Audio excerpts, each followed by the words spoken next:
એટલી ભાઈ ભાઈ ભાઈ મિત્રો વાત કરીએ ગૌરંગભાઈ. આ એક આવા છે એક નથી આવતું.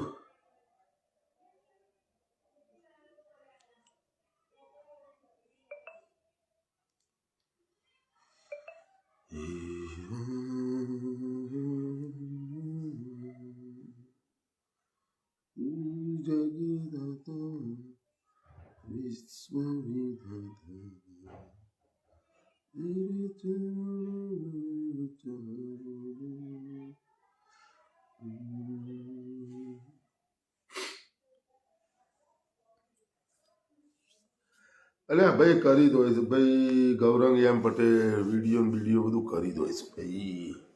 આ બધા ડખા છો સાસુ બાપા. નમસ્કાર મિત્રો, હું છું તમારો ધનજી પાટીદાર. ઉત્તરાયણના પાવન પર્વની તમામ મિત્રોને ખૂબ ખૂબ ખૂબ શુભકામનાઓ. અને આજે ઈચ્છા મૃત્યુનું વરદાન હતું એવા ભીષ્મ પિતાજી પણ આજે એમને ઈચ્છા મૃત્યુનું વરદાન હતું. એ પણ આપણે ઇતિહાસ જાણીએ છીએ પણ કોઈ યાદ કરતું નથી. આજે બધાએ ઉત્તરાયણ મનાવી છે. પવન થોડો મીડિયમ અને તહેવારોનું મહત્વ ઘટી ગયું. પતંગો એવા કોઈ અમારા ગામમાં કોઈ જગ્યા નહીં. આજે બધું રાબેતા મુજબ જેમ ચાલતું હતું એમ ચાલતું હતું. આજનો આપણો લાઈવનો મુદ્દો એવો છે કે પ્રધાનમંત્રી મોદીજી જાણે છે કે હું જે કરી રહ્યો છું એ ખોટું કરી રહ્યો છું, છતાં પણ કેમ કરે છે એ ખૂબ સમજવાની જરૂર છે. તમે હોય, હું હોય, તમામ માણસો હોય, બે પગાનો કાળા માથાનો માનવી, એને ખબર હોય છે કે હું સારું કામ કરું છું એ પણ એને ખબર હોય છે, ખોટું કામ કરું છું એ પણ એને ખબર હોય છે, છતાં પણ માણસ કરતો હોય છે. આના એક એક્ઝામ્પલ, એક બે દાખલા મેં સોશિયલ મીડિયાની અંદર મેં પણ જોયા હતા, તમે પણ જોયા છે. સારા દાખલા હતા. એટલે મને એવું થયું કે ભાઈ ના, વાત તો સાચી છે કે સારું માણસ જાણે છે છતાં પણ કેમ ખોટા કામ કરે છે, કેમ રૂકતો નથી, કેમ સમજતો નથી. એને કોણ એવું કરાવી રહ્યું છે તો ખોટું છે છતાં પણ કરે છે? તો કોણ કરાવી રહ્યું છે? તો હું તમને મહાભારતનું એક દ્રષ્ટાંત તમને આપવા માંગુ છું કે પાંડવો તરફથી ભગવાન શ્રી કૃષ્ણ હસ્તિનાપુર શાંતિના દૂત બની અને જોય છે અને તેઓ પ્રસ્તાવ મૂકે છે. અને જે ચર્ચા થાય છે એમાં છેલ્લે ભગવાન શ્રી કૃષ્ણ એવું બોલે છે કે પાંડવોને ખાલી 5 ગામ આપી દો. 5 ગામ હું પાંડવોને મનાઈ લઈશ, ગમે તે કરીને. તમે પાંડવોની ચિંતા છોડો, હું એમને મનાઈ લઈશ. ખાલી 5 ગામ, બીજું કશું જ જોતું નથી. અને મારી વાત પાંડવો માની જશે. અને હસ્તિનાપુર, અરે ભાઈ, કુરુક્ષેત્રના મેદાનની અંદર જે લડાઈ થઈ, મહાભારતનું જે યુદ્ધ થયું એ રોકાઈ જશે. ખાલી 5 ગામ આપી દો એટલે હું બધું સમજાવી દઈશ. દુર્યોધન ના પાડે છે. દુર્યોધન એવું કહે છે કે 100ની અણી જેટલું, પણ એમને કોઈ જગ્યા આપવાની નથી. પછી કૃષ્ણ ભગવાન કહે છે કે શું આ અધર્મ નથી? ધર્મ વિરુદ્ધની વાત નથી? તું અધર્મ નથી કરી રહ્યો? દુર્યોધને કીધું કે હા, હું અધર્મ કરી રહ્યો છું, મને ખબર છે કે હું જે કરી રહ્યો છું ખોટું કરી રહ્યો છું. તો કે શું કામ કરે છે કૃષ્ણ ભગવાન? કહે બસ મને અંદર કોઈ એવી શક્તિ છે જે મારું આ કામ કરાવે છે, મને ખોટું કામ કરાવે છે અને કરવા ઉપર મજબૂર કરે છે. કોઈ છે એવું અંદર અને હું કરું છું. મને ખબર જ છે કે હું ખોટું કરું છું. ભગવાન કોઈ હજી સમજી જા, નથી સમજતો કે તને ખબર છે છતાં પણ તું શું કામ ખોટું કરે છે? કે મારા અંદર કોઈ એવી શક્તિ છે કે જે મને કરાવે છે અને મને કરવા માટે મજબૂર કરે છે. મારે કંઈક એવું લેવાનું મને એવું બતાવે છે. ઓકે, ત્યાંથી ભગવાનજી એક શબ્દ બોલે છે કે દુર્યોધન, ગાંધારી માતાને તારા મૃત્યુ પર આંસુ વહાવવા માટે શું કામ મજબૂર કરે છે? એટલે દુર્યોધન ક્રોધિત થઈ જાય છે અને ભગવાન શ્રી કૃષ્ણને શાંતિદૂત બનીને આવ્યા હોય છે, એમને બંદી બનાવવાની વાત કરે છે અને પછી ભગવાન શ્રી કૃષ્ણ વિરાટ સ્વરૂપ બતાવે છે, એટલે બધાની આંખો જોઈ નથી શકતી અને ત્યાંથી કૃષ્ણ ભગવાન જતા હોય છે, મહાભારતનું યુદ્ધ સર્જાય છે. આવો એક બીજો દાખલો મને એવું યાદ આવ્યું કે માણસો, બે પગાના કાળા માથાના માનવીઓ નહીં સમજી શકતા. દુર્યોધન પણ ન સમજી શક્યો. દુર્યોધને એવું કીધું, ખબર છે કે હું ધર્મ વિરુદ્ધ ખોટું કામ કરી રહ્યો છું, પણ ન સમજી શક્યો. છતાં પણ એને કરીને એને એવું કીધું કે ભાઈ મને અંદરથી કોક કરાવી રહ્યું છે. બે પગાના કાળા માથાના માનવીઓ આ ભૂલો કરે છે, ખોટું છે તો એ કરે છે. હવે મને એક કૂતરાની વાત યાદ આવી કે આપણા કરતા તો કૂતરું કેટલું સમજુ હોય છે. એ પણ એટલું સમજદાર કે જેની ના પૂછો વાત.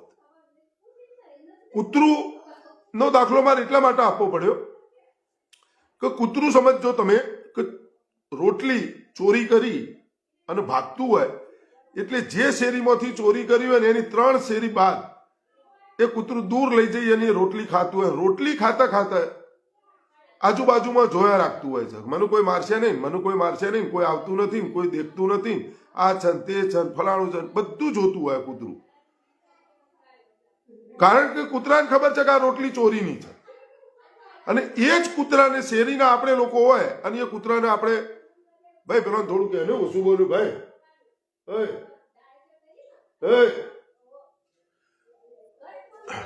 પેલો કે ને કે થોડો અવાજ ઓછો શું છે, અલે આ થોડું ધીમા. એટલે એ જ કૂતરાનું ચોરીની રોટલી હોય તો કૂતરું જોઈ રહેતું હોય અને સંતાઈ સંતાઈને ખાય. અને શેરી જે શેરીથી ચોરી કરી હોય એની 3 શેરી દૂર લઈ જાય એ રોટલી. અને એ જ શેરીનું કૂતરું હોય અને એ જ શેરીના લોકો આપણે એનું કૂતરાને રોટલી આપીએ. સમજો આપણું કૂતરું હોય તો એને ખબર છે આપણે એને રોટલી આપવા જઈએ તો આપણી સામું આવી જાય કૂતરું અને પછી 2 પગ ઊંચા કરી અને આમ પૂંછડી પટપટાવન, આમ કરે, ઈશારા કરે, આમ આળોટન એવું બધું કરે. એ કૂતરાને ખબર છે કે આ રોટલી મારા હકની છે, આ રોટલી મને આપી રહ્યા છે અને આ રોટલી મને રોજ ખવડાવે છે. એટલે એ કૂતરું તમારા સાથે હકની વાત કરશે, હક જેવું કે આ મારું હકનું છે. અને હકનું ખાતા કૂતરું પણ ડરતું નથી, વાલ કરે છે અને તમને આમ એવું કહેતું હોય કે ભાઈ તમારું સારું થજો, એવા એના હાવભાવ હોય. પગ ઊંચા કરે, આળોટ, પૂંછડી પટપટા. અને એ જ કૂતરું ચોરીની રોટલી ખાઈને 3 શેરી દૂર જાય છે. તો આ સમજ જો કૂતરાનું પડતી હોય મેં ચોરી કરેલી રોટલી મારે 3 શેરી દૂર જઈ અને ખાવી પડતી હોય છે ધ્યાન રાખીને, તો પછી અને હકની રોટલી મારી જે હોય છે એ હું બધાની વચ્ચે શાંતિથી બધી રીતે ખાઉં છું. તો 2 પગાનો કાળો માથાનો માનવી સમજી કેમ નથી શકતો? સમજવાની વાત આ છે. શું મોદીજીને ખબર નથી મેં વાયદા કર્યા હતા 2014 પહેલા અને મેં પૂર્ણ નથી કર્યા? મોદીજીને ખબર નથી? શું મોદીજી જાણતા નથી?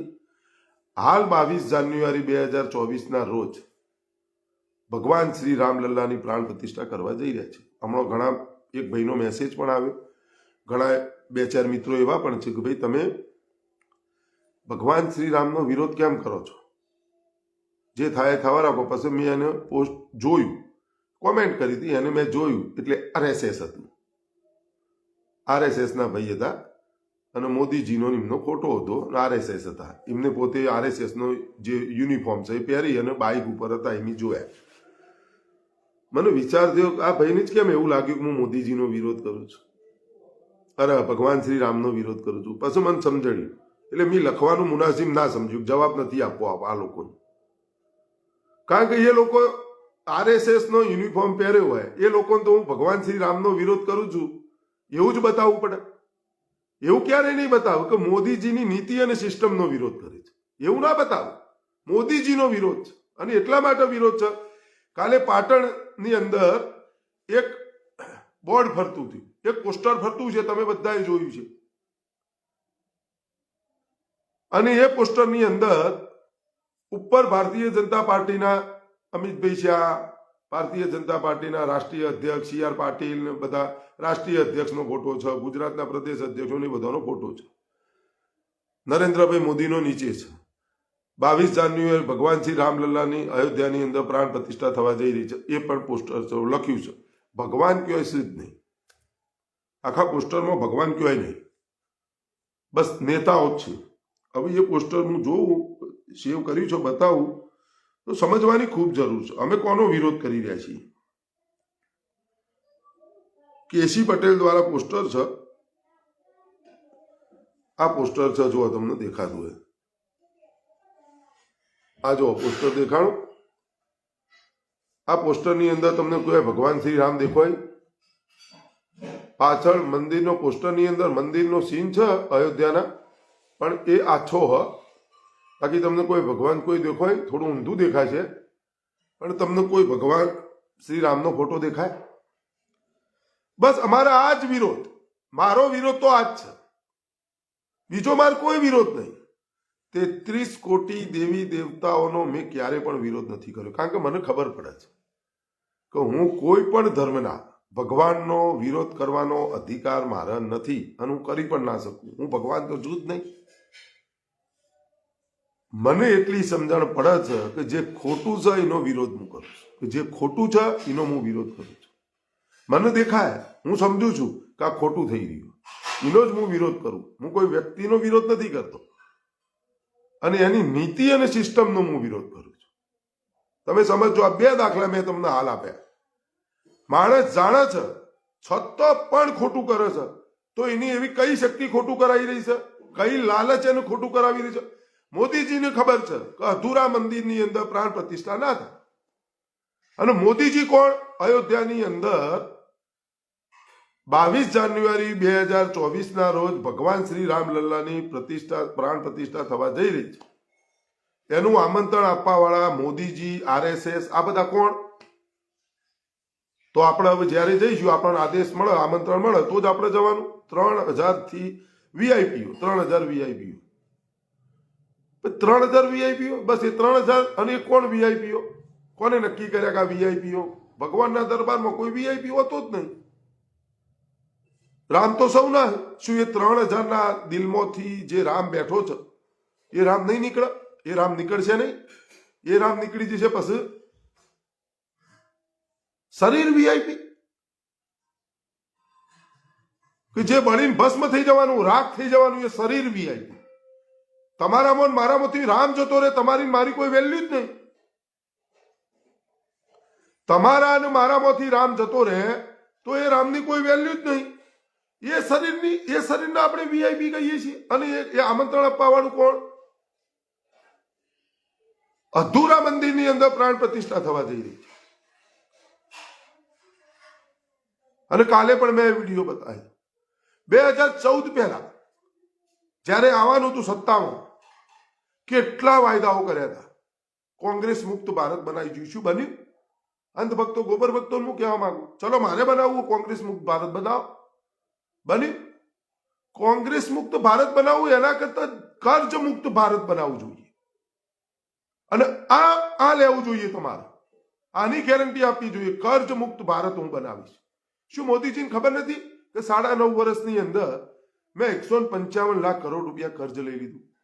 શું મોદીજી નથી જાણતા કે આ કર્જ ક્યારે ભરાઈ રહે છે? શું મોદીજી પાસે એની કોઈ ગેરંટી છે કે હું જીવતા જીવ આ કર્જ ભરી દઉં? મારું જ લીધેલું કર્જ હું ભરી દઈશ 5 વર્ષની અંદર. મોદીજીને ખબર છે કે આ કોઈ નહીં ભરી શકે. અને કેટલાય વર્ષો સુધી આ લોકો દેશની જનતાને ભરવું પડશે, જાણે છે એ રહ્યા, છતાં પણ એ કર્જ લીધું એમને.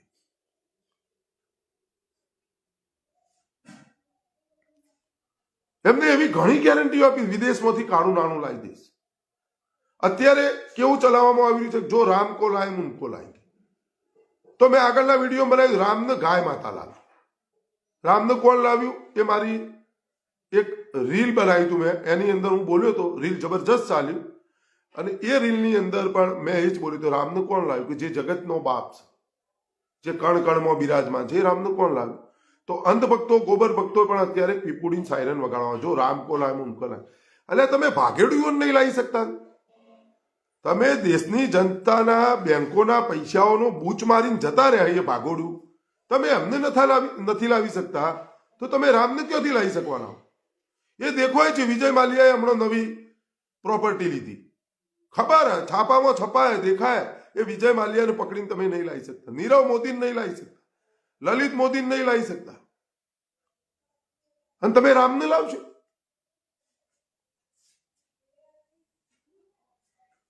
તમે રામને લાવશો. ખબર છે કે આપણે આ નહીં કરી શકવાના, છતાં પણ આપણને ગુમરાહ કરવામાં આવી રહ્યા છે. કેમ? કઈ શક્તિ એવી છે? તે શક્તિ મોદીજી પાસે જૂઠ બોલવરાવે છે, મોદીજી પાસે એવું કામ કરાવવા જઈ રહી છે કે જેનો એક ઇતિહાસ એવો લખાશે જેની કોઈ દિવસ આપણે કલ્પના નહીં કરી. 4 વેદ આદિ શંકરાચાર્યજીએ 4 વેદોની 4 ઉત્તર, દક્ષિણ, પૂર્વ અને પશ્ચિમ સ્થાપના કરી હતી. એ 4 વેદો, 4 મઠોના 4 શંકરાચાર્યજીઓનું પણ 22 જાન્યુઆરી 2024 રોજ એમની હાજરી નહીં હોય. જે સનાતન ધર્મ આદિ શંકરાચાર્યજીએ સ્થાપના કરી હતી અને 4 મઠોના 4 શંકરાચાર્યજીઓને ના પાડી દીધી. અને આપણે બધા જાણીએ છીએ, છતાં પણ કર્ણાટકના અને ગુજરાતના જે દ્વારકા નગરીની અંદર જે મઠોના શંકરાચાર્યજીઓ રહ્યા એમને મનાવવાની કોશિશ કરી, કારણ કે એમનામાં થોડી ઘણી વિચારધારા આરએસએસની છે. એમને મનાવવાની કોશિશ કરી કે જો 2 શંકરાચાર્યજીઓ આવી જાય તો પણ આપણું બધું હંધાઈ જાય અને બધું સારું એવું સોનામાં સુગંધ જેવું થઈ જાય અને આટલી બધી નામોશી ન થાય. બહુ કોશિશ કરી, પણ શંકરાચાર્યજી છે. એમને કોઈ દબાવવા, આ કરવું, તે કરવું, ઓળખાણ, એ બધું ના ચાલે. કારણ કે ધર્મ જો ખતમ થતો હોય, ખોટું થઈ રહ્યું હોય, તો એ શંકરાચાર્યજીઓએ સ્થાપના કરી હતી. આદિ શંકરાચાર્યજીએ. ને શંકરાચાર્યજીઓએ પણ ના પાડી દીધી કે અમે 22 જાન્યુઆરી 2024 રોજ અમે નહીં આવી. અને અત્યારે જે થઈ રહ્યું છે કે એવો ઇતિહાસ લખાવા જઈ રહ્યો છે કે 4 મઠોના 4 શંકરાચાર્યજીઓની હાજરી વગર 500 થી પણ વધારે સમયથી આપણે રાહ જોઈ રહ્યા હતા. એ ભગવાન શ્રી રામલલ્લાજીની પ્રાણ પ્રતિષ્ઠા થવા જઈ રહી છે. ઘણા એવા વાયદાઓ છે, વચનો છે, એવી ગેરંટીઓ છે જે પૂર્ણ નથી કરી. મોદીજી જાણે છે વર્ષે 2 કરોડ રોજગાર આપીશું. મોદીજીને ખબર બેરોજગારીનો દર આસમાન છૂઈ રહ્યો, છતાં પણ એમને કોઈ રસ નથી. મોદીજીની એ ખબર મોંઘવારીનો દર આસમાન છૂમી રહ્યો. પ્રેસ મીડિયા ફ્રીડમની અંદર પણ તમારી અફઘાનિસ્તાન પછી તમારો નંબર આવે છે. હંગર ઇન્ડેક્સ તમે જો, એમાં પણ તમે ક્યાં પહોંચ્યા હો એ મોદીજીને ખબર. IMF પણ હમણાં ચેતવણી આપી દીધી, 205 લાખ કરોડ રૂપિયા ખર્ચ થયું એમને મોદીજીને ખબર. પણ જ્યાં સુધી રામના નામ, ગૌ માતાના નામ ખીચડી પાકતી હોય તો બીજું શું કરવા મગજમારીમાં પડવું છે? ખોટું થાય, ખાચું થાય, બોલ્યા વગર ચલાવો. અત્યારે એક જુવાડ છે, બોલ્યા વગર ઓળખામાં બેસી જાઓ. કાલની વાત કાલ. અને મોદીજીને એ પણ ખબર છે કે મારા મૃત્યુ બાદ આ જે પરિસ્થિતિનો માહોલ થશે, જે દેશમાં જે માહોલ થશે અને જે આફ્ટર શોક આવશે, અને હું આ જે કરીને જોઉં છું એ બધું એટલું બધું એનું એવું મોટું સ્વરૂપ ધારણ કરશે જેની કોઈ કલ્પના જ નહીં કરી. એ ખબર હે મોદીજી જાણે સારી રીતે, એમને બધી ખબર હે, કોઈ ચીજ એવી નહીં. મોદીજીની એ પણ ખબર છે કે મારો પર્સનલી ખર્ચો 1.5 લાખ રૂપિયા, 1.5 કરોડ રૂપિયા તો રોજનો એસપીજી સિક્યુરિટી પાછળ મોદીજીનો થઈ રહ્યો. એકલી એસપીજી સિક્યુરિટીનો ખર્ચો, એ પણ ઇન્ડિયામાં હોય તો 1.5 કરોડ, ઇન્ડિયાના બહાર, ભારતના બહાર જો એટલે એ ખર્ચો એસપીજી સિક્યુરિટીનો 2.5 કરોડ થઈ જાય. ખાલી એસપીજી સિક્યુરિટીનો ખર્ચો 1.5 કરોડ રૂપિયા છે. બીજો 1.5 કરોડ કે 2 કરોડ રૂપિયા બીજો ખર્ચો છે, કપડો, ખાવું, પીવું, ફલાણું, આ બધું. હરવું ફરવું, ચશ્મા, આ તેના જાહેરાતનો ખર્ચો હું કહેતો જ નહીં.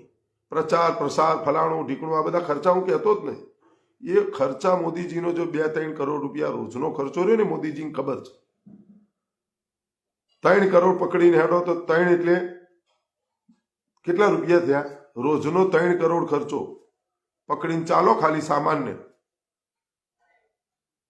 8400 કરોડ રૂપિયાનું વિમાન, 15 કરોડની ગાડીઓ, આ બધાનું વ્યાજ ફલાણું ઢીકણું આ બધું આખું દાડો મોદીજીને તો બધી ખબર કે હું 8400 કરોડ રૂપિયાનું જે વિમાન લઈને ફરું છું એનો સાચવવાનો ને એ બધો ખર્ચો કેટલો. તો રોજના સમજો 3 કરોડ રૂપિયા સામાન્ય ખર્ચો મૂકો વડાપ્રધાન મોદીજી પાછળ જ. જાહેરાત બાહેરાત વિદેશ પ્રવાસ એ બધા તો અલગ, ખાલી સામાન્ય રૂટિનના ખર્ચા. જેમ એસપીજી સિક્યુરિટીનો 1.5 કરોડ છે તો બીજો 1.5 કરોડ મેં મૂક્યો, તો 90 કરોડ રૂપિયા થયા. હવે 12 મહિને કેટલા રૂપિયા થયા? ખાલી 12 મહિનાના. અને 10 વર્ષમાં કેટલા રૂપિયા થયા હોય? અને આ જ મોદીજીને ખબર એ પણ છે કે હું પોતે આત્મનિર્ભર નથી. હું પહેલા 40 વર્ષ જનતાના ભીખ માગી અને મેં ખાધું 40 વર્ષ. ત્યારબાદ હું ગુજરાતનો મુખ્યમંત્રી બન્યો. 13 વર્ષ હું ગુજરાતના મુખ્યમંત્રી રહ્યો. જનતાના ટેક્સના પૈસેથી હું ફર્યો, ખાધું. ત્યારબાદ હું 9.5 વર્ષથી વડાપ્રધાન છું. વડાપ્રધાનના હોદ્દા ઉપર બિરાજમાન છું. અહીંયા હું જનતાના ટેક્સના પૈસેથી હું ખર્ચો કરી રહ્યો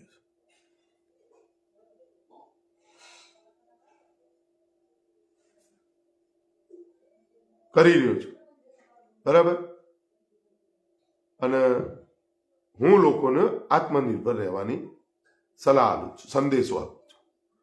બધું મોદીજીને ખબર, બધી ચીજ મોદીજીને ખબર છે, છતાં પણ કેમ કરે છે? શું કામ કરે છે? કોણ કરાવી રહ્યું છે એમને?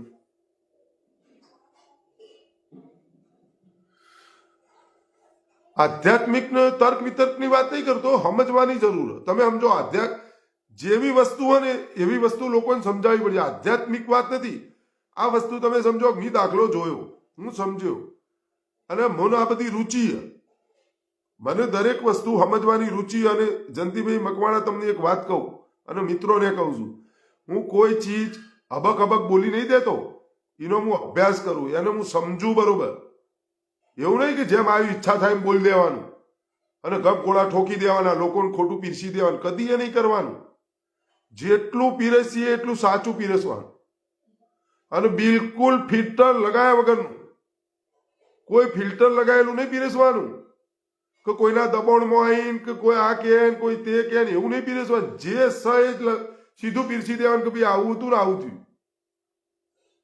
અને જાગવાની ખૂબ જરૂર. આધ્યાત્મિકની એવી વાત જ નથી. શું કામ?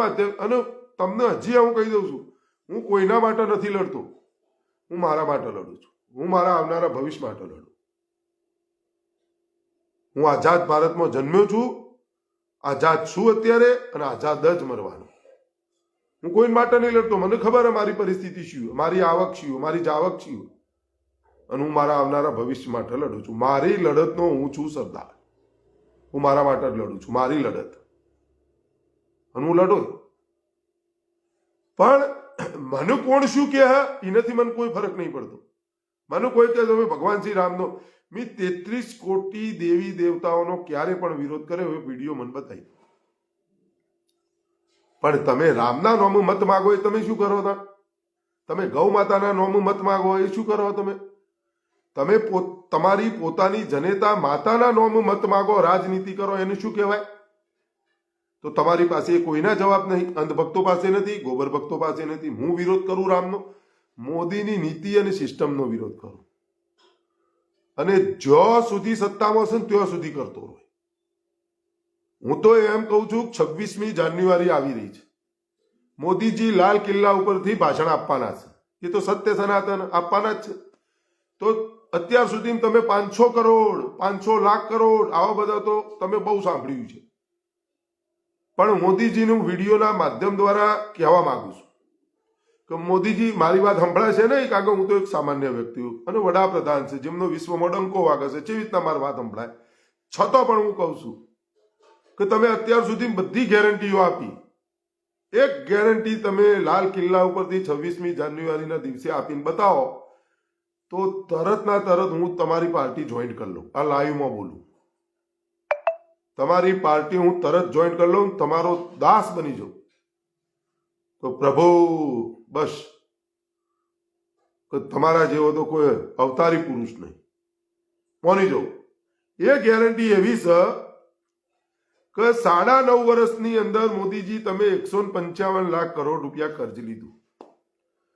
એ 26મી જાન્યુઆરી લાલ કિલ્લા પરથી મોદીજી એવું તમે બોલી જો કે 9.5 વર્ષની અંદર મેં જે 155 લાખ કરોડ રૂપિયા કર્જ લીધું એ હું 155 લાખ કરોડ રૂપિયા કર્જ મેં લીધેલું કર્જ હું જીવતા જીવ સંપૂર્ણ ભરી અને 0 કરીને જ હું પૂરું કરી દઈશ.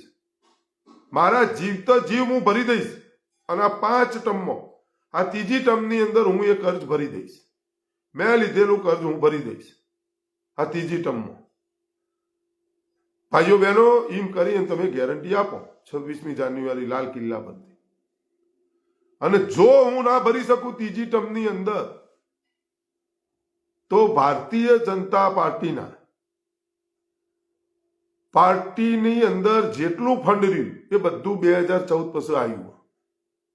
એ બધું ફંડ મેં જે કર્જ લીધો એમાં મૂકી દેવાનું ને પાર્ટીમાં 0 કરી દેવાનું. અને જો હું ન ભરી શકું ભારતીય જનતા પાર્ટીનો એક પણ નેતા જે જનતાના ટેક્સના પૈસેથી પગારો લે એ કોઈ પગાર લેશે નહીં જ્યાં સુધી 155 લાખ કરોડ કર્જ નહીં ભરાય ત્યાં સુધી.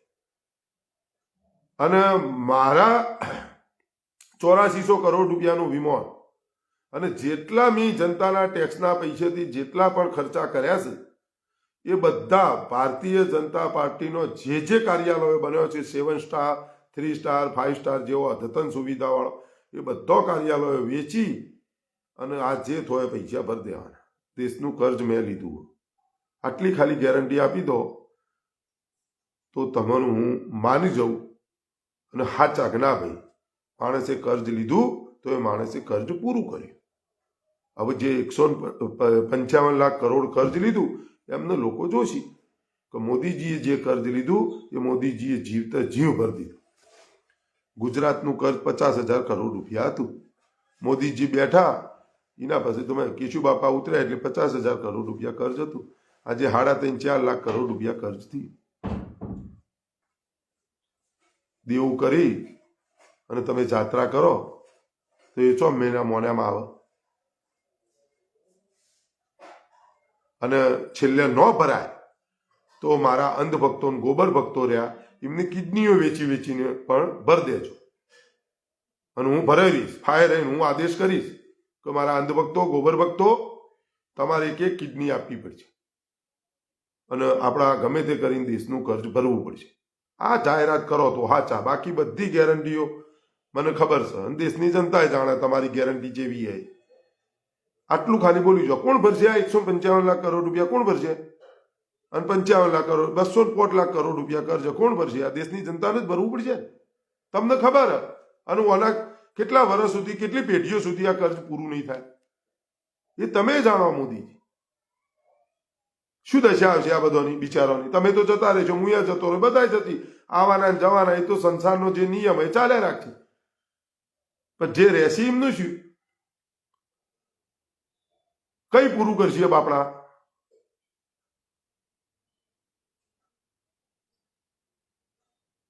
$25 લાખ કરોડ રૂપિયા પૂંજીપતિઓના માફ કરી દીધા. તમે જાણો કેમ માફ કર્યા? ના કરવા જોઈએ. દેશના કિસાનોનું, નાના ઉદ્યોગકારોનું માફ કરવા જોઈએ. કોઈ નાની લોનો એમને આપવું જો અને તમે પૂંજીપતિઓના માફ કરી દીધા.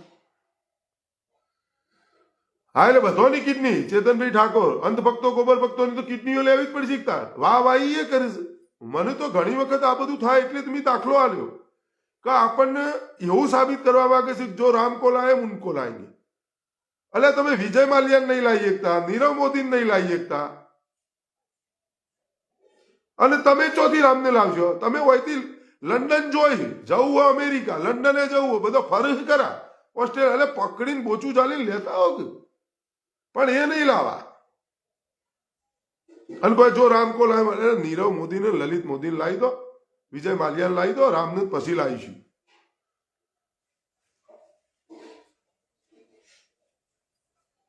ઇકબાલભાઈ શેખ કોઈ છે પેલા ભૂંડથી શરૂઆત કરો કિડનીની, સાચી વાત. એ રે એવો પપ્પા પપ્પા કહેતા હોય પિતાજી પિતાજી હાલો શરૂઆત કરો કે લ્યો ભાઈ 155 લાખ કરોડ રૂપિયા વડાપ્રધાન નરેન્દ્ર મોદીજીએ જે કર્જ લીધું 9.5 વર્ષની અંદર, એ કર્જમાં પહેલી કિડની મારી. એ કઈ અંધભક્ત તૈયાર થાય કહેજો, એ કઈ અંધભક્ત તૈયાર થાય કહેજો તો લ્યો ભાઈ આ પહેલી કિડની મારી, લ્યો 2 વીઘા જમીન અમારી અર્પણ, લ્યો પડ્યું હોય બધું ઉઠાવો.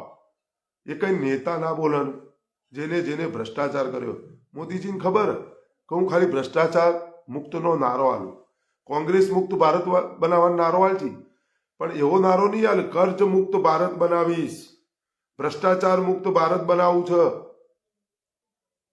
પરિવારવાદ ભારત બનાવું છે. જય શ્યાનું બીસીસીઆઈ નો સેક્રેટરી બનાવી દે. જેવી રીતના બને બધી ખબર મોદીજી કે હું બોલું શું છું કરું શું છું, અને હું જે કરી રહ્યો ને ખોટું કરી રહ્યો છતાં પણ કર્યું. એટલે મારા આધ્યાત્મિક દાખલા હાલવા પડે. ખૂબ સમજવાની જરૂર છે મિત્રો. આ બધા શબ્દો તમારે ખૂબ સમજવાના.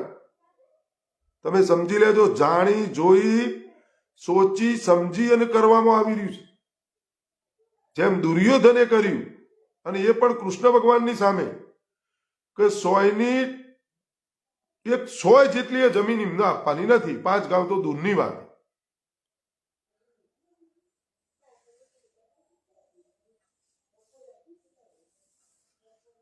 સમજ્યા તમે?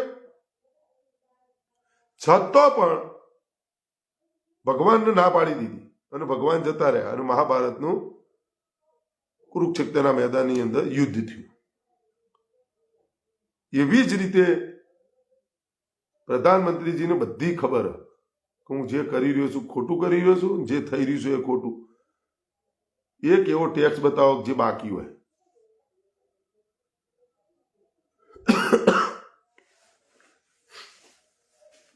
સમજ્યા? ખૂબ સમજવાની જરૂર આવે. અને તમને એક બીજી વાત ખબર નહીં હોય, 2014 પછી તમે જોઈ લેજો, આપણે 33 કોટી દેવી દેવતાઓ છે હિન્દુ ધર્મની અંદર. ક્રિશ્ચન, મુસ્લિમ, શીખ, જૈન, આ બધા સમુદાયના પણ દેવી દેવતાઓ છે. બધા માને છે અલગ અલગ ધર્મના. દરેક ધર્મના લોકો ભારત દેશની અંદર હોય છે અને અલગ અલગ પ્રકારે બધા પોતપોતાના ભગવાનને ઈશ્વર માને છે. 2014 પછી તમે મને એવું બતાવો, તમે ભગવાનનો ફોટો, ભગવાનને કદાચ ભૂલી જાઓ ને તો ચાલે, તમને એમ થઈ જાય ઘણા સમયે ભગવાન જોયા. તમારા ઘરમાં ચોક હોય તો બરોબર, અને દરેકના ઘેર ભગવાનનો ફોટો હોય, આ હોય તે હોય, આપણે બધા જોતા હોય, દર્શન કરતા હોય સવારે. પણ આપણે ઘરમાં જોઈને સવારે નીકળીએ, હાજે આવીને તો હાજે દર્શન કરીએ, સવારે કરીએ. પણ તમે ઘરના બહાર નીકળી જાઓ ને તો ભગવાનથી પણ વધારે એક વ્યક્તિના ફોટા તમે જોયા છે, એ મોદીજીના.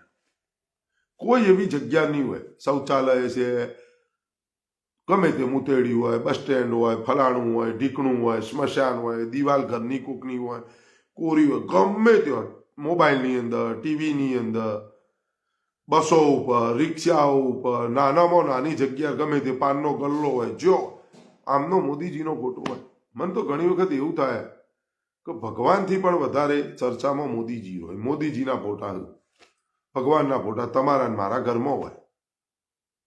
અને ભગવાનના ફોટા એવી કોઈ સરકારી કચેરીઓ હોય જેની અંદર કોઈ પિચકારી ના મારે તેઓ ભગવાનના ફોટા લગાવવામાં આવે, કે દિવાલો ઉપર કોઈ પિચકારી ન મારે તેઓ ભગવાનના ફોટા લગાવે. તેઓ મોદીજીનો ફોટો ન લગાવે,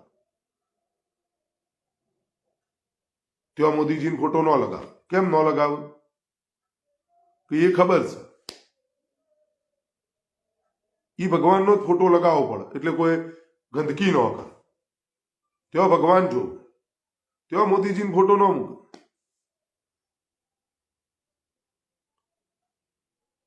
આ બધું તમારે સમજવાનું, નાની બાબતો બહુ સમજવી પડશે તમારે, કે જાણી જોઈ અને કરવામાં આવી રહ્યું. જાણી જોઈ મોદીજીની એ ખબર કે 1947 તરફ પાછો દેશને લઈ જવું, પણ 1947 તો ક્રાંતિકારીઓ હતા બોલવા વાળા, અવાજ ઉઠાવવા વાળા,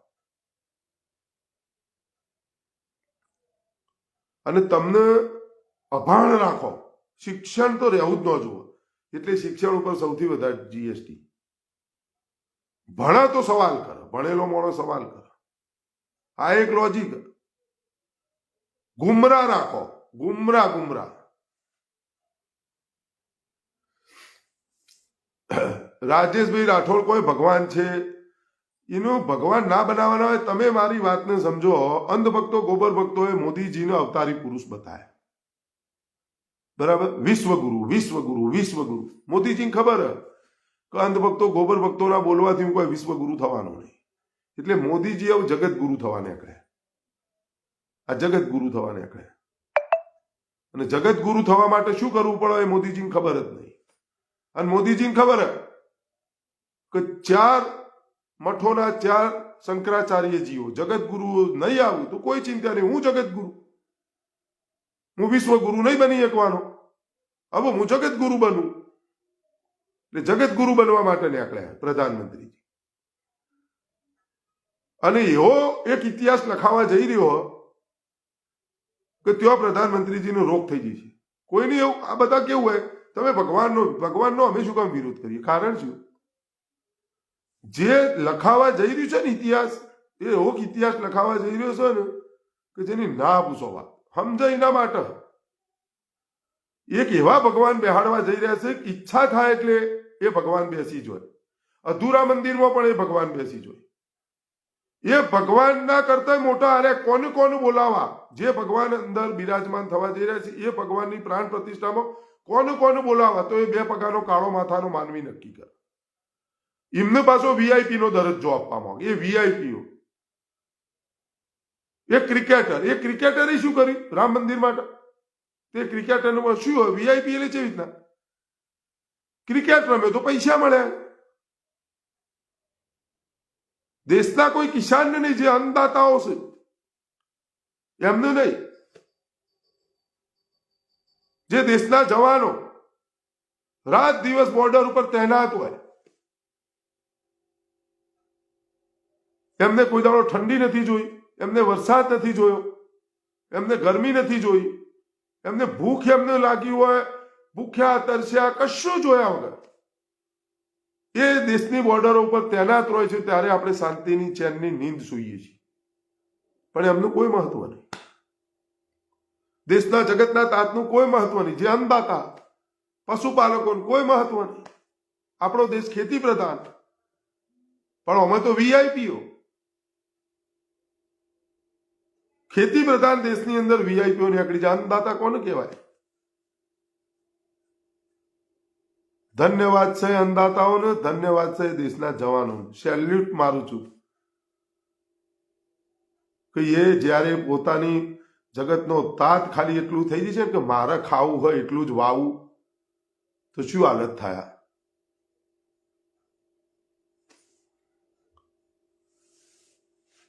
આ બધી ખબર છતાં પણ કામ કરવામાં આવી રહ્યું છે. લોકોની એટલા દબાવવામાં આવી રહ્યા, લોકોની એટલા ડરાવવામાં આવી રહ્યા કે દબાવો, ડરાવો, ધમકાવો, જેલમાં લખો, ન મળે તો રવાના કરો.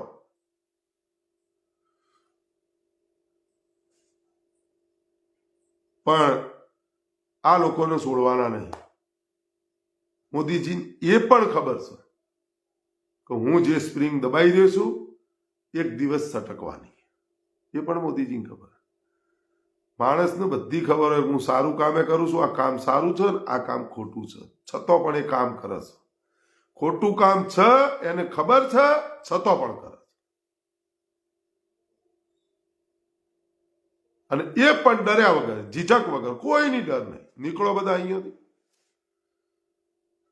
વિશ્વગુરુ બનવા નીકળ્યા, ન બન્યા. જગતગુરુ બનવા નીકળ્યા, જગતગુરુ એ નહીં બનવાના. જગતગુરુ બનવા માટે શું કરવું પડે? તો સૂટ ઉતાર દેવા પડે. બધું ચશ્મા, બોલપેન, ફલોણું ઢીકણું, મેકઅપ બેકઅપ, એ તો કશું હોય જ નહીં. પિક્ચરનો હીરો તૈયાર થઈ અને પોતાનો સીન આપવા માટે જાય ને એવી રીતે પ્રધાનમંત્રીજી સવારથી લઈને સોચ સુધી બધું કમ્પ્લીટ તૈયાર, એક એક સીન એમનો ફોટા જોઈને, દાઢીનો વાળ, માથાના વાળ, દાંત, બધું મેકઅપ, કટિંગ કમ્પ્લીટ સજી ધજી, ખોટી આમ તો આમ એક્ઝેક્ટ સહેજ આમ બધું તૈયાર થઈને નીકળવાનું. દેશની જનતાના ટેક્સના પૈસાનો હરરોજ કેટલો બગાડ થઈ રહ્યો, અને પરસેવાના પૈસા, કાળી મજૂરીના પૈસા, અનાજ કઠોળ ઉપર ટેક્સ ભરે, શિક્ષણ ઉપર ટેક્સ ભરે, એવા પૈસાના ટેક્સના પૈસાનો પર્સનલી વડાપ્રધાન બગાડ કરી રહ્યા છે. એ પણ એમને ખબર છે, તો એ કરી રહ્યા છે. શેના માટે કરી રહ્યા છે એ ખબર નહીં. કોણ કરાવી રહ્યું છે આ બગાડ એ ખબર નહીં. કોઈ એવો કાયદો લાયા જ નહીં 2014 પછી કે જેનો વિરોધ જનતાએ ના કર્યો હોય. એવી કોઈ યોજના જ નહીં લાયા. જનતાના હિત માટેની કોઈ યોજના, કોઈ કાયદો લાવવાનો નહીં. બધા એમના પોતાના માટેના લાવવાના. અને પછી જો જનતા એનો અમલ ના કરે, હો ન કરે, શોર શરાબો ન થાય તો થોપી દેવાનો, થાય તો બરોબર છે, પછી કગરીને થોડા ઢીલા પડીને પાછો ખેંચી લેવાનો. બસ આ સિસ્ટમ. અને એનો બધા આપણે, તમે હું બધા શિકાર થઈ રહ્યા છીએ. અને એક ઇતિહાસ એવો પણ લખાશે કે ખોટું થઈ રહ્યું, કોઈ બોલવાવાળું નહોતું, બધા તમાશો જોઈ રહ્યા હતા. 4 મઠોના 4 જે સનાતન ધર્મના 4 પાયા છે, એ પાયા જવાના નથી. 4 સ્તંભ છે, એ ત્યાં નથી જવાના. એ શંકરાચાર્યજીઓ નથી જવાના. છતાંય પણ એક એટલો શોર. હવે કોને ભગવાન બનાવવામાં આવી રહ્યા છે એ સમજણ પડી નહીં. અને જે બેનરો લાગ્યો, એ બેનરોની અંદર એમાંથી ભગવાન ગાયબ. એના જે આફ્ટર શોટ આવવાના છે, જેનો આપણે વિરોધ કરી રહ્યા છીએ, એ અત્યારથી ચાલુ થઈ ગયું. પણ એ અંધભક્તોને એક જ લાગશે કે તમે ભગવાન શ્રી રામનો વિરોધ કરો. રામથી મોટા? રામથી કોણ મોટું? રામને કોણ લાવશે? અને જો તમે રામને લાવી શકતા હોય, તમારા પાસે આટલી બધી તાકાત છે, તો તમે નીરવ મોદી, વિજય માલ્યાને, લલિત મોદીને કેમ નહીં લાવી શકતા? જે દેશને ભાગેડુઓ જે ભાગી ગયા એમને કેમ નહીં લાવી શકતા? કેમ દાઉદને નહીં લાવી શકતા? કેમ વિદેશમાંથી કાળું નાણું નહીં લાવી શકતા? કારણ શું? તો ગોબર ભક્તોને કોઈના પાસે જવાબ નથી. અને એ બધાને લાવી દો. અને જે 155 લાખ કરોડ રૂપિયા તમારે 9.5 વર્ષમાં કર્જ લેવું પડ્યું, એ ભરી દો. અને તમે 0-0 કરી દો તો તમારી લોકચાહના થશે, મારી નહીં, પ્રધાનમંત્રીજી.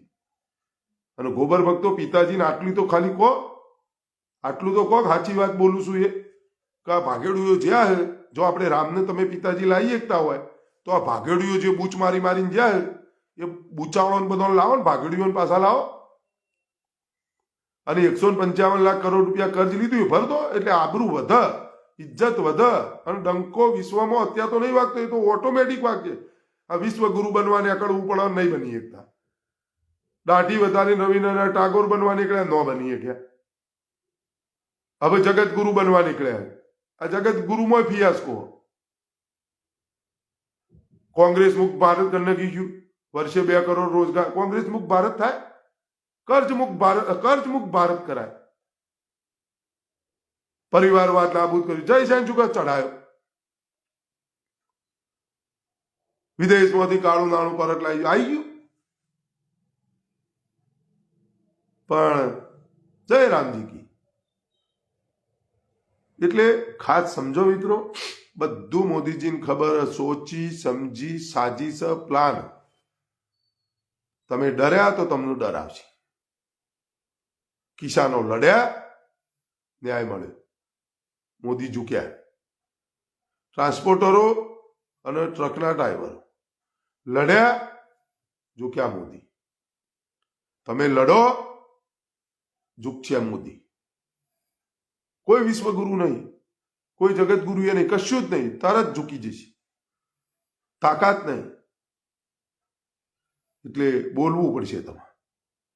તમે ડરશો, તમને ડરાવવામાં આવશે. તમે લડશો તો એ રેડ હશે. બસ લડી આ. બોલો મિત્રો, બીજું કહો.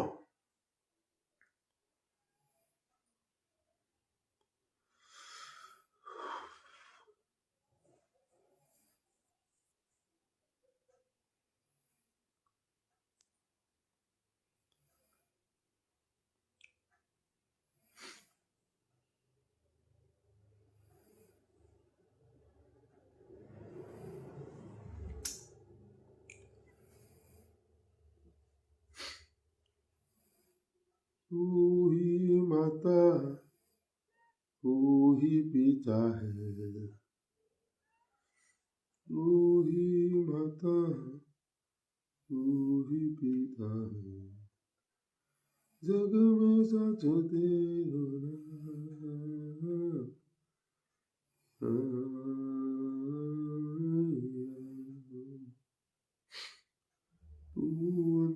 એટલે આવી વાતો છે. અશ્વિનભાઈ કાકોચિયા, ચૌહાણ, રસુલપુર,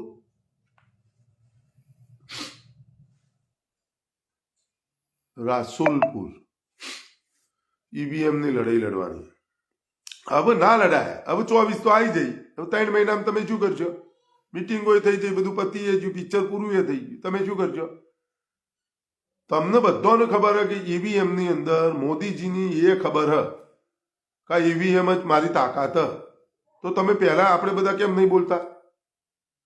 તમારે એટલે સમજી જવાની જરૂર છે. ચૂંટણી પંચે પહેલા ઈવીએમ મશીનની અંદર 16 બટન આવતો, 16 આવે, 8 આવે, ક્યાં આવતો ખબર નહીં. 8 આવતો તો 16 કર્યો. તમે 8ની જગ્યાએ સમજો 16 આવતો તો આપણે 16 થી ચાલુ કરો. 16 બટન આવતો હતો. 16 ઉમેદવારો હોય, બરાબર? ત્યાં સુધી તમારે ઈવીએમ મશીનથી જ વોટિંગ કરવું પડે. પણ 16ના જો 17 થઈ ગયા ઉમેદવારો, એટલે તમારે બેલેટ પેપરથી થાય. એટલે 17 તો ઉમેદવારો થઈ જાય ગમે ત્યાં. એટલે ચૂંટણી પંચને કહેવામાં આવ્યું હોય, કોઈ તો સમજ્યા તો એમને પાછો વધારો કર્યો, 32 કર્યા. કે 32 એટલે 32 ઉમેદવારો હોય ત્યાં સુધી ઈવીએમ મશીનથી વોટિંગ થાય. 33 થાય ઉમેદવારો એટલે ત્યાં બેલેટ પેપર આવે. એટલે 33 ઉમેદવારો સમજો થઈ જાય કરવા હોય તો, બરોબર? સમજો મારે કરવા હોય તો હું 33ના પૈસા ભરીને હું તૈયાર કરી નાખું અને બેલેટ પેપરથી ચૂંટણી થવી જોઈએ અને 33 મજબૂત હું કરું. પછી 33ના 32 દુ 64, 33 એટલે 32 હતો, 32ના 64 કરી દીધો. 64 ઉમેદવારો હોય ત્યાં સુધી બેલેટ પેપરથી ચૂંટણી થાય. અરે ઈવીએમ મશીનથી, ઈવીએમથી ચૂંટણી થાય. 64 હોય ત્યાં સુધી. 65 થયા ઉમેદવારો એટલે ત્યાં બેલેટ પેપર આવે. હવે એમને 64ની જગ્યાએ કેટલો કર્યો? 32 દુ 64, 64ની જગ્યાએ 128 કર્યો, વધારી દીધો. 128 ઉમેદવારો હોય ત્યાં સુધી વોટિંગ મશીન, ઈવીએમ મશીનથી જ વોટિંગ થાય. અને 128 જગ્યાએ 129 હોય તો પછી બેલેટ પેપરથી ચૂંટણી થાય. અત્યારે 384 કરી દીધા ઉમેદવારો. 384 ઉમેદવાર હોય ત્યાં સુધી તમે ઈવીએમ મશીનથી જ ચૂંટણી થાય. તમે સમજો મારી વાતને. હવે 385 ઉમેદવાર તમારે કરવા પડે. એમાં પાછા 2-4 રિજેક્ટ હોય તો તમારે 8-10 વધારે કરવા પડે. હવે તમે 400 ઉમેદવાર છો હોગવા છો. હવે એની 25,000 ફી હોય તો કેટલા રૂપિયા થયા? લોકસભાની ચૂંટણીની અંદર 400 ઉમેદવારો કરો તમે. 400 ઉમેદવારની તમારો ફી હોય, સમજો 25-30,000 ફી હોય તો 4 તારીખ 12 લાખ રૂપિયા ભરવા પડે. હવે 12 લાખ રૂપિયા ભરવા પડે. હવે સમજી લો 545 હોય અને તમે ગુણ્યા 12 લાખ, કેટલા રૂપિયા થયા? ચોથી લાવો તમે પૈસા? કોણ ભરે 12 લાખ? કોણ ભરે? એમાં એક ભૂલ આવીને, એક આ આવીને, એક તે આવી. અને ઈવીએમ મશીનમાં આ બધું તમારે સમજવું પડે. આ તો કોઈ આજ તો બની નહીં ગયું. તો તમારે એ વખતે તમને ખબર નથી પડતી ભાઈ દર વર્ષે આ બધા વધારે કેમ જોઈ? તો ઈવીએમ મશીનમાં કોક તો છે. તો 384 ઉમેદવાર શું કામ પડે? એ મોદીજીની ખબર. એ લાલ કિલ્લા ઉપરથી મોદીજી એની જાહેરાત ન કરી હતી. 400+ અત્યારથી જે બળગો ફૂકવા માંડ્યો, માહોલ બનાવવામાં આવે. એવું કહી લો કે રામ મંદિરથી કોઈ મત આપી દે. રામ અલગ વસ્તુ હોય, આસ્થાનું કેન્દ્ર, એનાથી કોઈ મત ન મળે, પણ એક માહોલ બનાવવામાં આવે, ગીતો વગાડવામાં આવે, તમારા મગજની અંદર ઠોપવામાં આવે, તમને એવું બતાવવામાં આવે, અને પછી 400 સીટો આવી જાય એટલે તમે બોલવાના જ નહીં કશું. પણ આ બધી લડાઈ 16 ઉમેદવાર સુધી તમે ઈવીએમ મશીનથી કરતા 16 ના 17 કર્યા, 16 ના પછી 32 થયા, 32 ના 64 થયા, 64 ના 128 થયા, 384 કરીને મૂક્યા. તો ત્યાં સુધી તમને કોઈ બોલવાનો ટાઈમ જ ન મળે. અને હવે 400 આવવાની ફિક્સ ગોઠવી જ લો અત્યારથી. 156 આવી 2022 ની અંદર, તો મોદીજી પોતે ન લાવી દો. ભૂપેન્દ્રભાઈ શું કહે જસ હાલે? તમે સમજો લોજિક. ગુજરાતમાં મોદીજી જ્યારે મુખ્યમંત્રી હતા તો મોદીજી ન લાવી દો, અને મોદીજી પહેલા વર્ષે 2002 ગોધરા કાંડ વખતે જે સીટો આવી 126 આવી કે 121 27 જે આવી, એના પછી મોદીજીને 2017 સુધી સીટો ઘટતી આવી વિધાનસભામાં. મોદીજી 156 લાવી જ નહીં શકે. અને મોદીજી દિલ્હી બેઠા હોય અને ગુજરાતની અંદર 2022માં 156 આવે. આ વાત તમને મોઢામાં આવે કોઈ? મોદીજી પોતે જશ લો? મોદીજી કોઈને જશ અપાવે? જગત ગુરુઓને પ્રતિષ્ઠાની અંદર ના આવું કોઈ નહીં. હું જગતગુરુ બની ગયો. જે વડાપ્રધાન કોઈ હાઈવેનું ઓપનિંગ છોડતા નહીં, કોઈ વંદે માતરમ ટ્રેનને ઝંડી ફરકાયા વગર રહેતા નહીં, શૌચાલયનું ઓપનિંગ કહો તો એ પ્રધાનમંત્રીજી કરે. એ મોણા ભૂપેન્દ્રભાઈને 156 સીટો જીતાડીને જશ આપે. તમને મોઢામાં આવા છો એ વાત? કોઈને ગળા ઉતરે? મન તો જરાય ન ઉતરે. મોદીજી જશ લેવાનું, સસ્તી લોકપ્રિયતા લેવાનું તો મોદીજી ભાઈ શીખવાનું. વડાપ્રધાન છે, પણ તમે જો કોઈક એવું મજબૂત રસાકસી આવી જાય, રાહુલ ગાંધી સમજો હોય ઉભા રહ્યા તો હોય પ્રચાર કરવા આવું વોર્ડનો. એવું નહીં કે હું દેશનો વડાપ્રધાન છું, મારા વોર્ડનો ગ્રામ પંચાયતના વોર્ડનો પ્રચાર કરવાનો જ. વિમાન ચાલુ કરીને સીધા હોય પહોંચ્યો, ભાઈઓ બહેનો હું ઉભો છું બસ. એટલે મોદીજી અમારા વોર્ડના અંદર તમને ખબર જ નહીં, અમારા વોર્ડમાં તું બોલે નહીં વચ્ચે, હું એ બધું કહી દઉં. આટલી સસ્તી લોકપ્રિયતા માટે જે વ્યક્તિ એક કેમેરો છોડતા ના હોય, એક સીન એવો નહીં કે જો છોડતો હોય કેમેરાની અને એમની વચ્ચે જો કોઈ માણસ આવી જાય પછી એ ગમે તે હોય, તમે જુઓ કેટલો ધૂતકારી કાઢ્યા. અને કેટલું આમ એક્શનથી બધું રિએક્શન. કોઈક પગે નમી જાય તો પછી ઉભો થઈ જાય બધું, હવે હું તને પગે નમું, આવું એ તમે જોયું છે.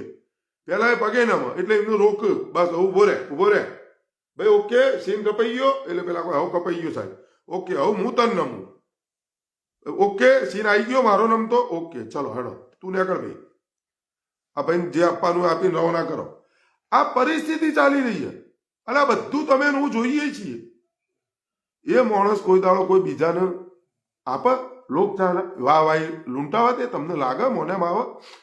જે માણસ વિશ્વમાં ડંકો વગાડવાની વાત કરતો, દેશની જનતાના ટેક્સના પૈસાનો ડંકામાં, કપડોમાં, સિક્યુરિટીમાં, વાહ વાહીમાં જ બધા પતી ગયા પૈસા આપણા.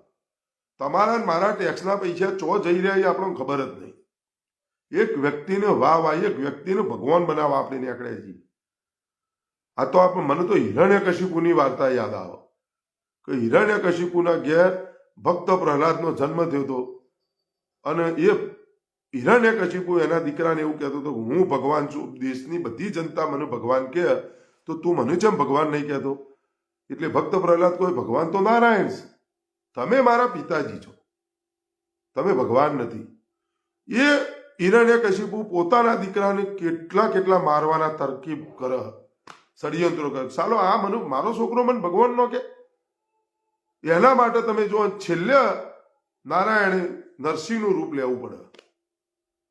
એવી જ પરિસ્થિતિ હોય ચાલી રહી. અંત ભક્તો અવતારી પુરુષ, યુગ પુરુષ, મહામાનવ, વિશ્વગુરુ બધું કીધું, પણ બન્યા નો. કોઈ ભક્તોના કહેવાથી કોઈ બને? પાછા એમને આયા કે ના ભાઈ આવું આ વખત તો હું આ રામ ભગવાનની પ્રતિષ્ઠા કરાઈ અને હું જગત ગુરુ બની જાઉં. પણ એ ફિયાસ્કો થયો. અને બધાને ખબર પડી જાય. હવે તમે ગમે તે કરો કે એવો ઇતિહાસ લખાઈ રહ્યો છે કે પ્રાણ પ્રતિષ્ઠા થઈ, પણ સનાતન ધર્મના જે 4 સ્તંભ હતા, જે 4 વેદ છે, સામવેદ, અજુર્વેદ, અર્થવેદ ને ઋગ્વેદ, આ 4 વેદ છે. એ 4 ધર્મો, 4 મઠોના 4 શંકરાચાર્યજીઓ નહીં આવતા. આ પણ એક ઇતિહાસ લખાય છે. અને અંધભક્તો, ગોબર ભક્તો તાલીઓ પાડી રહ્યા. એમનો મતલબ રામથી સત નહીં. જો એમને રામથી મતલબ હોય તો રામને મોટા ના કરે. વડાપ્રધાન નરેન્દ્ર મોદીજીનો ખોટો તમે જોયો તો, જો ભગવાન રામથી સનાતન ધર્મના સનાતનીઓ જે રહ્યા એમની જો લાગણીઓ દીપાતી તો મોદીજી મોટા બતાવ્યા છે, રામ નાના બતાવ્યા છે, આંગળી પકડી મંદિર તરફ લઈ જોઈ છે. આ પોસ્ટર વાયરલ થયું, પણ એક પણ સનાતનીની લાગણી દુભાતી હોય તમે મને કહો. સારંગપુર હનુમાન દાદા મંદિરની અંદર જે 52 ફૂટ ઊંચી પ્રતિમા જે હનુમાન દાદાની બનાવી છે, એના નીચે જે સારંગપુર સ્વામિનારાયણ ભગવાનના, સ્વામિનારાયણ પંથના લોકોએ જે સ્વામિનારાયણ ભગવાન દાસ બતાવ્યા, એટલે સ્વામિનારાયણ ભગવાનના દાસ બતાવ્યા હનુમાન દાદા, એવો ચિત્રો હતો. તમે બધો જોયો અને એનો વિરોધ મેં કર્યો હતો, બધા સનાતનીઓએ કર્યો, જબરજસ્ત વિરોધ. કારણ કે ત્યાં કરાય એવું હતું. અને અનહદ તમે જુઓ, ચિત્રો તોડવાની કોશિશ કરી હતી. અહીંયા બોલવાની હિંમત નહીં. આ 3000 લોકો ને, છેલ્લી વાત કહું, આ 3000 લોકોને આમંત્રણ આપ્યું ને, એ 3000 લોકોની અંદર એક પણ એવું બોલી દે ને ખાલી કે ભાઈ મંદિર અધૂરું છે અને એની પ્રાણ પ્રતિષ્ઠા થવા જઈ રહી છે, એ ખોટું છે. પણ આમંત્રણનો માન આપી અને હું જઉં છું અયોધ્યા નગરીની, પાવન નગરીની અંદર હું ભગવાન શ્રી રામનો દર્શન કરવા માટે જઉં છું. જે ખોટું થઈ રહ્યું છે એનો હું સાક્ષી નથી, એનો ભાગીદાર બનવા નથી. આમંત્રણીનું હોજ ને હોજ કેન્સલ થઈ જાય. હોજ ને હોજ 1 સેકન્ડ એનો થાય. મોદીજીની તમે વાહવાહી કરી તો તમને આમંત્રણ છે. બાકી તમે તમારા ઘેર ગમે એવડો વીઆઈપી હોય, 4 ધર્મોના 4 શંકરાચાર્યજીઓ અને 4 મઠોના 4 શંકરાચાર્યજીઓની અવગણના કરીએ તો એ તમારું શું આવશે? અને એમના ઉપર આરોપ પણ લગાવવામાં ચાલુ થઈ ગયું. એમને વાત ના માની તો એમને 5 લાખ રૂપિયા લઈને આવું નિવેદન આપ્યું છે. આવું પણ કહેવામાં આવ્યું. એમને પણ હવે ખરાબ કરવામાં કોઈ બાકી નહીં રાખવાનું. મોને ચેમ નહીં, મારું ચેમ ન મને, એક અકેલાનું ચેમ ન મને. સંસદ ગૃહની અંદર જેવું કર્યું, મને તો એ સીન એક અકેલા શું નહીં તમારા ભાઈ, શું નહીં તમારા ભાઈ, તમારે જેટલું અમારા ભાઈ તો મહિનામાં તો ઘણું થઈ ગયું. 1 મહિનો તમારા ભાઈ જે રહ્યું ને એ બધું અમને આપી દો. 1 જ મહિનો મને આપી દો. જુઓ તમે, 1 મહિનો મોદીજી ભાઈ જેટલું રીન એ તાકાત એટલી મને 1 મહિનો આપી દો ખાલી. એ પાર્ટીનું ફંડ, એ હેલિકોપ્ટર, એ પછી મીડિયા ગોદી, પછી બધી વાહવાહીઓ, એ તમારી સરકારી એજન્સીઓ, આ બધું મને 1 મહિનો આપી દો ખાલી. અને તમારા હોદ્દા ઉપર મન બેહાડો 1 મહિનો. બસ જુઓ તમે, 1 જ મહિનો બધું પિક્ચર પૂરું, ઢોલ વાગી જાય. અને છેલ્લો એક ટોપિક, તમે ખાનસરનું જોયું નહીં હોય, ચલો એ ટોપિક હવે કાલ રાખીશું. એ અલગ વિડીયો બનાવી મૂકી. સમજવાની વાત આ છે. હું શું કામ બોલું છું રોજ? શું કામ બોલું છું? મને બળતરા થાય. બળતરા એટલે જેવી તમને ખબર? મને પોતાને ખબર કે સાલું આપણી આવક શું, આપણી ટેક્સના પૈસા ચો વપરાઈ રહ્યા. એક વ્યક્તિને મોટો કરવામાં આવી રહ્યો. આ વ્યક્તિ શું અમર પાટો લઈને આવ્યો? આ વ્યક્તિ જવાનો જ નહીં. આ વ્યક્તિમાંથી રામ જતો રહે છે ત્યારે અંધભક્તો અને ગોબર ભક્તો શું બોલ છે? થઈને દાડા સુધી રામ બોલો ભાઈ રામ, રામ બોલો ભાઈ રામ, રામ બોલો ભાઈ રામ. શું એ વ્યક્તિ નહીં જવાનો? નામ ઈનો નાશ. બધા જવાના. પછી શું કરીશું? પછી અને તમને કેવા ગુમરાહ કરવામાં આવે. એક વ્યક્તિ ભગવા વસ્ત્રોની અંદર દાઢી વધારીને યોગ કરી વિદેશમાં કાળું નોણું પડ્યું, આટલું થોથું લઈને ફરતો હતો. એ વ્યક્તિ અત્યારે ઉદ્યોગપતિ બની ગયો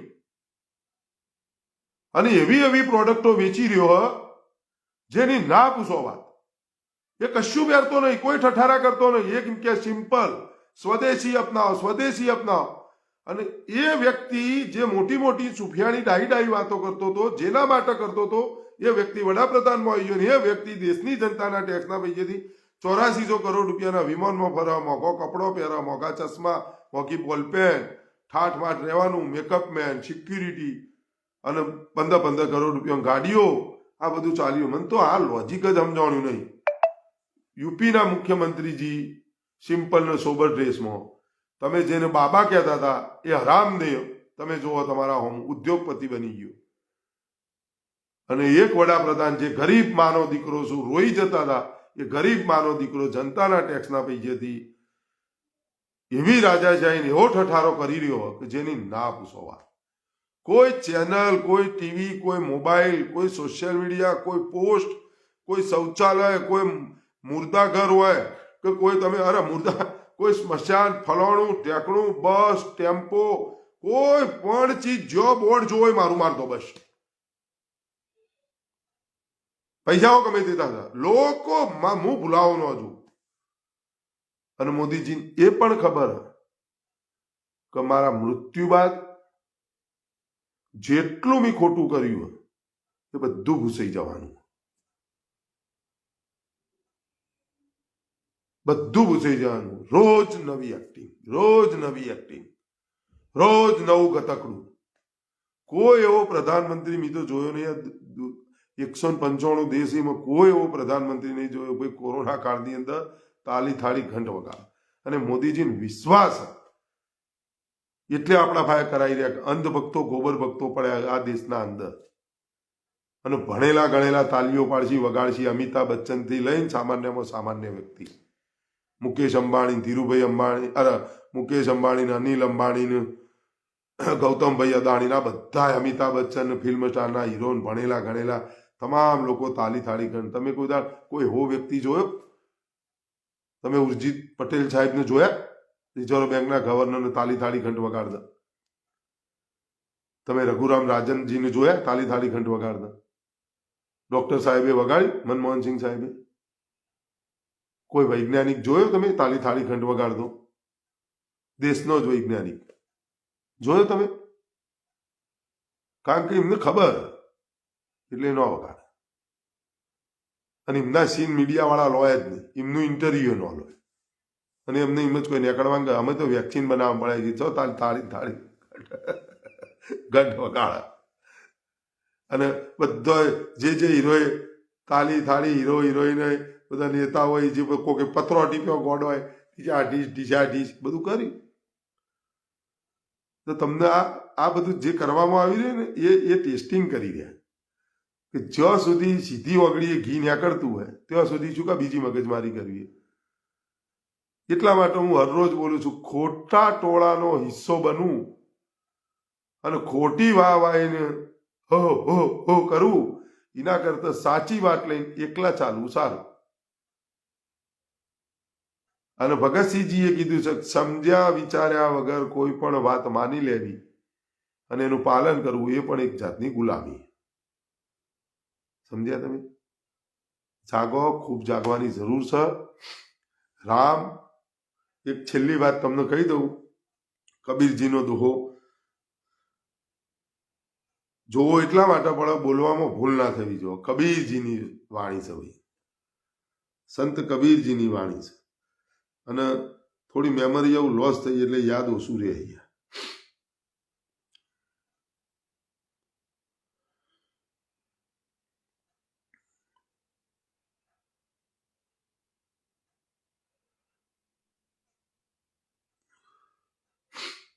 શરદીએ થઈ જબરી.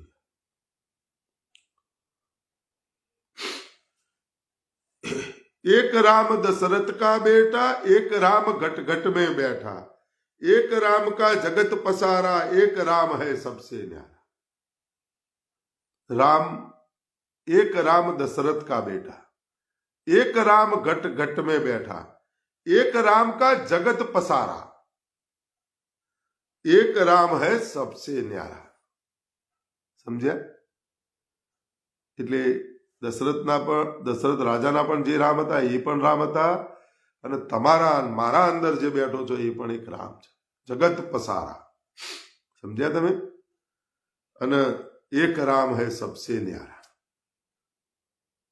એટલે તમારે સમજવું પડશે આ સંત કબીરજીની વાણી છે. એટલે ખોટી અને સનાતન ધર્મનું બોલવામાં આવે છે, આપણે બધા સાંભળ્યું છે અને આપણે બધા બોલીએ છીએ, ધર્મ કા વિજય હો, અધર્મ કા વિનાશ હો, પ્રાણીઓ में સદભાવના હો, વિશ્વ કા કલ્યાણ હો. આ આપણા સનાતન ધર્મનો નારો છે. આપણે આવું બોલીએ છીએ, વિશ્વ કા કલ્યાણ હો, પ્રાણીઓ में સદભાવના હો, અધર્મ કા વિનાશ હો, ધર્મ કી વિજય હો. આવું આપણે બોલીએ છીએ અને સંભળાતું છે. અમારા ઘરની સામું ગાયત્રી માતાનું મંદિર, આરતીમાં સવાર અને સાંજ આરતી થાય એટલે આ બેનને સાંભળવાનું અને આ બોલવામાં આવે છે. સાચી વાત આ છે, સમજ્યા? જયરામજી કી. તમામ મિત્રોને જય જય ગરવી ગુજરાત. ભારત માતા કી જય. વંદે માતરમ. જય જવાન જય કિસાન. શહીદો અમર રહો.